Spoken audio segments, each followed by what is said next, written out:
জুবিনৰ হত্যাৰ বা জুবিনৰ মৃত্যুৰ তদন্তক বিপথে পৰিচালিত কৰিবৰ বাবে আমাৰ মাজত কিছুমানে প্ৰচেষ্টা চলাইছে নেকি? জুবিনৰ মৃত্যুৰ সুযোগ লৈ সিদিনাখন গুৱাহাটী মহানগৰীত এক প্ৰকাৰ যি পৰিৱেশ সৃষ্টি কৰি দিয়া হৈছিল, সেই পৰিৱেশৰ আঁৰত কোনবোৰ ব্যক্তি আছিল? মই ৰাইজক আকৌ এবাৰ ক'ম, চৰকাৰখনক আপোনালোকে বেয়া পাব পাৰে, আমি আপোনালোকৰ কিছুমানৰ ঘৰ এভিকশ্যন কৰিছোঁ, আপোনালোকে আমাক বেয়া পায়, কিন্তু এভিকশ্যনৰ প্ৰতিশোধ ল'বলৈ জুবিনক আপোনালোকে ঢাল হিচাপে ব্যৱহাৰ নকৰিব। জীৱনকালত কোনটো জাগাত আপোনালোকে জুবিনক সংগীত অনুষ্ঠান পৰিৱেশনৰ কাৰণে মাতিছিল?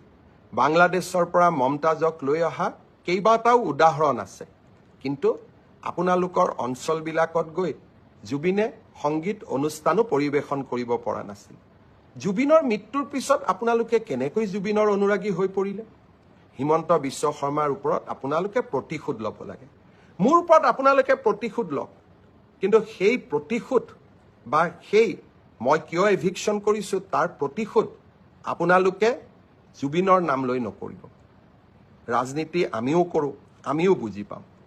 আপোনালোকে যদি জুবিনক ইমানেই মৰম কৰিছিল, জীৱনকালত জুবিনৰ মমতাজৰ পৰিৱৰ্তে জুবিন গাৰ্গক কিয় মতা নাছিল অনুষ্ঠান পৰিৱেশনৰ কাৰণে?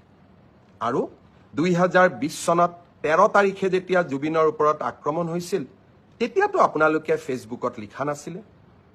আজি এভিকশ্যনত বিজেপিয়ে আপোনালোকক এভিকশ্যন কৰিছে, বিজেপিৰ ওপৰত প্ৰতিশোধ ল'ব লাগে, আৰু তাৰ কাৰণে আপোনালোকে জুবিনৰ দুখজনক মৃত্যুক এডাল অস্ত্ৰ হিচাপে ব্যৱহাৰ কৰিব, তাক কেতিয়াও আমি মানি ল'ব নোৱাৰোঁ।